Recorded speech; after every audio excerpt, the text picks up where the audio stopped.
Hi guys, I am live. Let's talk about sales. Do you ever have this feeling about, oh, I really don't want to do this sales calls, or the motion of that the sales calls just feel so unnatural to do. It doesn't feel comfortable to do the sales calls. This is what we're going to talk about today. How to make those sales calls feel natural. Make something that you will love do, and at the same time, how to convert even more people on your sales calls. So if you're watching in, and let me just see if this is working. If you're here watching this live, please come and be active with me. And if you are watching this on replay, I just get a note here from Facebook. If you're watching this on replay, please write the hashtag replay, and let's kick it off. And first of all, lovely to see so many new people in the group. Welcome to this group. I'm happy to have you here. We haven't been live for the past couple of weeks. I'm sorry about that. We've been traveling around to meet up with other amazing coaches, 7, 8, 9-figure coaches. And we were actually in Japan, was in Tokyo. But we're back. And now we are going to continue all our live trainings. Good to have you here. Hey, Rebecca. Hey, Jacob. Good to see you. So we're going to talk about the sales calls. And I know that we meet a lot of coaches who feel like, I don't know how to get moving. So I've been chatting to a lot of my clients recently, and I want to highlight some things. I won't have time to go through the complete sales call, but what I want to give you the opportunity to get is the ultimate sales framework. So I'm going to give you, if you want to have this complete sales work, that is just something to have in front of you every time you are running a sales call, so you know exactly what to say and lead people forward. If you would love the complete framework, just write framework in the chat, and we'll send it to you so you can have all of it. But I want to take some keys, because I know these are the things that most people are struggling with. And why it becomes difficult, because often what I hear is that, people won't buy. People are not buying, and they say they want to think about it. I need to think about it. Have you ever heard anyone tell you, I need to think about it? If you heard that, please comment. Oh yes, need to think about it. It's one of the things you probably hear a lot. Or you probably hear, you see, it sounds good, but I don't have any money. So another objection, if you heard that one, please write money in the chat. I want to see what is the objections you're going to have, and would it be valuable for you if we were doing another live training on how to handle those objections? If that would be valuable, please write valuable, because then we will do a new live session about how to handle the objections. But what I want you to understand right now is, when you hear a lot of objections, most of the times it's not really, first of all, it's not, more than 90% of the times, it's not what they say. It's not. And that's about the objection handling. So I want to give you another training on understanding that it's not what they say, it's something else, and you need to find out what it is, because you need to handle it on the call. But what I want you to understand, the objection that comes, I hear that coaches will do a sales presentation, and that means presentation of their program or their product or their service, and then at the end they'll give them the price and ask them, you want to buy this? And people say, I need to think about it, right? This is seldom where the problem is. It seldom has to do with the ask. It seldom have to do with that part. It might have, but it's not often there.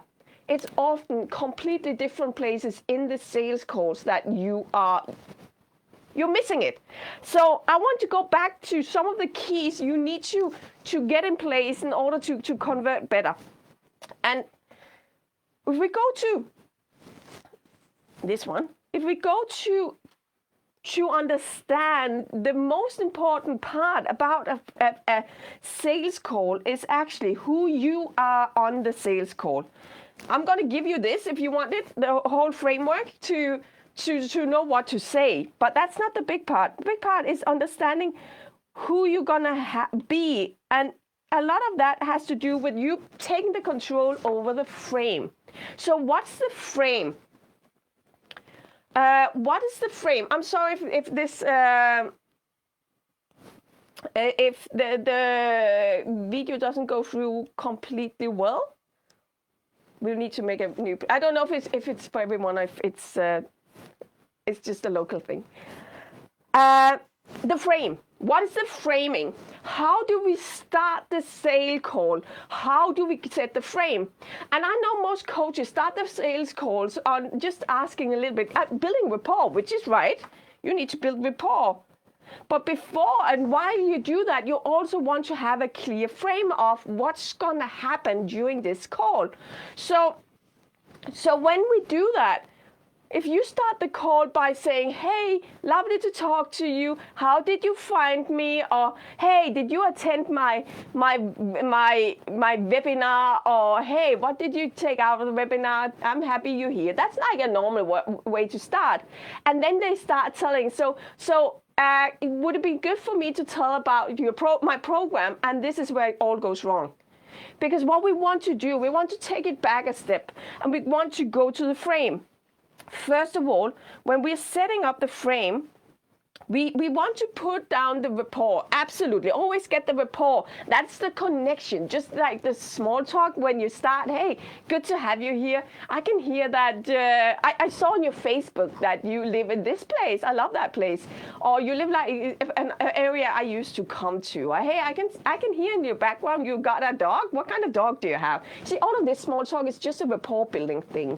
So that's just a checking in for everyone who feels uncomfortable being on a call with someone you haven't spoken to before. So, but once we've done that, we need to get to the frame. So let me just get through the frame of the conversation. This is now you set up what's about to happen. You prepare the one who's on the other side what's about to happen. This will make it so much easier for you to have them listen to you. It will be easier for them to follow along, you taking control of the sales call instead of just being a chit-chat, right? Just being a talking a little bit forth and back. So now you set the rules of how we're going to talk. And while you do this, you build up your authority in the eyes of the one who you have in front of you. So what you do is you start by setting the frame. So I'm going to go through this because you want to have very clear rules of what's going to happen. But what you want to do right now is get permission. You need to have permission to proceed. In everything we do in marketing and sales, it's all about getting permission to go to the next level. So what we'll do here is like just run it through. So before we start talking, I just want to assure you that everything we discuss is 100% confidential. And I will absolutely not share anything we discuss with anyone at any time on this you ask me to. The more open and honest you are, the better I can help you. Is that okay with you?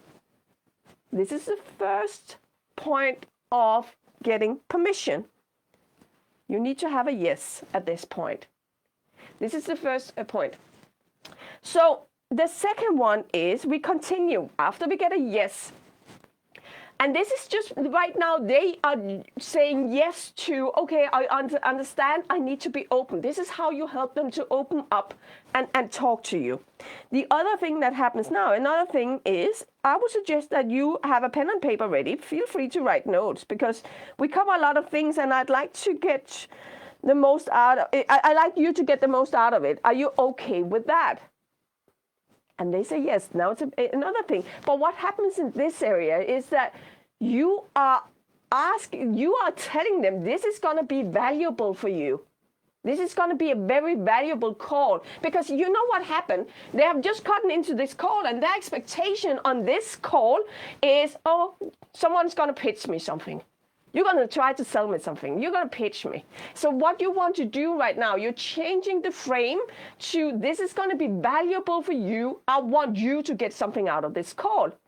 I want to make sure this makes sense. If this makes sense, please write sense in the chat. I just want to make sure it makes sense. It's weird to talk when I can't see you, right? So we need to communicate in the chat instead. I want to make sure it makes sense. It's valuable for you guys. So we're changing the frame. They think they're coming in to get pitched, but you change it to you're here to get value. You're here to get something out of this. So we change the frame. So we get to the next part. Good, love it. So the third thing is I want you to know that what I'm looking for in this conversation is to get clear on what you want to accomplish. This is important because the better I know it, the easier it will be for us to create a plan together. Oh my God, you can't see it. Sorry, guys. So this is the third one. And then it continues. Number 2, to get clarity on where you are right now, which is important to know because I need to know exactly what I have to work with. And number 3, I need a list of all the things that are standing in your way or slowing you down. This is important because we also need to develop a plan to overcome them. Are you okay with this? And you need to get a yes. You're asking permission to dig into the situation, to understand where they are, where they want to go. This is what we're doing right now.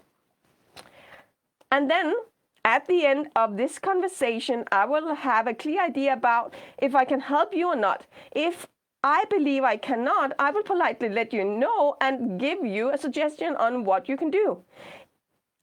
If I know I can help you, I will we will talk about how and what that would look like. Is that okay with you? So again, now we get permission to come with an offer later on. But we do this later on. So this is the framing of the call. If you are doing everything else wrong, but you have the framing right, you are halfway through this call. You are halfway through doing it really good. So the framing is very, very important because it sets them up to succeed and do the best they can do in order to get forward in the process. And now, only when we have the frame ready, we can move on. And now we have the permission to pitch, we have the permission to ask deep questions and even deeper questions, really. So we have permission to everything we want to achieve in this call. And I know, I've been talking to so many of you guys. I know the how often I hear that it's uncomfortable to ask questions or really confront people. When you hear someone is saying something that you can see here, that's a story, or that's not real, that's not the right thing they're saying. I know a lot of people feel uncomfortable really digging into that. So I want you to give you the second key. I want you to, when you are on a sales call, I want you to free yourself from the result. What does that mean? I want you to go into a sales. I understand you want to sell. I totally understand. But going into a sales call with the intention to sell, with the intention to have someone to buy will not help you. Or especially not if you go into a sales call with the intention of getting someone's money, not gonna help you. So I want you to change your intention. When you go to the sales call, you go in with free from the result. Freedom from the result, meaning that you should not care whether or not they become clients, because that will limit you in the process of asking the questions you need to ask to help them, right? You cannot be a good coach if you think it's about you. It's never about you. Sales is not about you. Sales is always about that other person. And you need to go into the call investigating whether or not this person is someone you want. First of all, you need to qualify them to be in your program. It's not that everyone should just be a client, right? So you need to qualify them to see, is it a good match for you to have them in the program? at the same time, you want to know, can I really help this person? Otherwise, it doesn't make any sense to sell to them. So you also want to know, does it make any sense both ways? And I want you to have the freedom to ask those questions. And having that intention combined with having the clear frame. And now you're set to ask the questions. And that's the questions you will ask. And I'm not going to go deep to this. So again, just write framework in the comment and I'll send the complete framework to you instead. Because step number 2 is investigation. And investigation is all about understanding, where is this person today? Where does this person want to be? And you really need to dig deep. This is where you will find the leverage in the call. And if you do not have that leverage in the call, what you will hear at the end of the call when you pitch your program is that you will hear something, yeah, I just need to think about it. Yeah, I don't have any money though. Yeah, I just need to ask my partner, right? Because there's no leverage. Because if there was a leverage, if there was no doubt, if they were so full of trust and had the full belief, I need this thing, you know what? They would instead say, let me find the money. They would instead say, I'm going to tell my partner I'm going to do this. They would instead say, okay, I don't need to think, let's do it. How do we get started? So don't trust the belief that this is just a normal thing. This is probably because you haven't been giving them the leverage. You haven't digging down enough, investigating deep enough, so they haven't gotten those insights. Or they're just not qualified. And you want to qualify them before the call. Otherwise, if you haven't qualified them before the call, you will do it now, right? Qualify the leads. And first, when you have qualified the lead, found out, is it a now or later thing? Why me? And all of these kind of informations. Now you can offer. Now you can present your irresistible offer. See, you can't see it from me. Now you can present what we call an irresistible offer. And an offer needs to be irresistible in that sense that it's hard to say no to. It's really such a good offer. It's so valuable. But one thing is having a good offer. The other way is how to present your offer. Because you do not want to tell everything that is included in the program because it doesn't matter. What matters to that person you're talking to is what matters to the person you're talking to. So you only want to present parts of the irresistible offers that actually matters to that person. And you will not know until you've done the investigation. This is at that point, you will know what they want, what's important for them, what they like, what they dislike, what do they see and believe. This is what you will present your offer to. So when you're going on a sales call and just start talking about your offer without doing the investigation first, you're just wasting your time. I hope that makes sense to you. So guys, if you want the complete framework of this, and we'll talk more about the objections next week, but if you want the complete framework of the Ultimate Sales Framework, just write framework and we'll send it to you. And I want to wish you a beautiful day and go out and help even more people by becoming 1% better every day. That's all it needs. Take care, guys.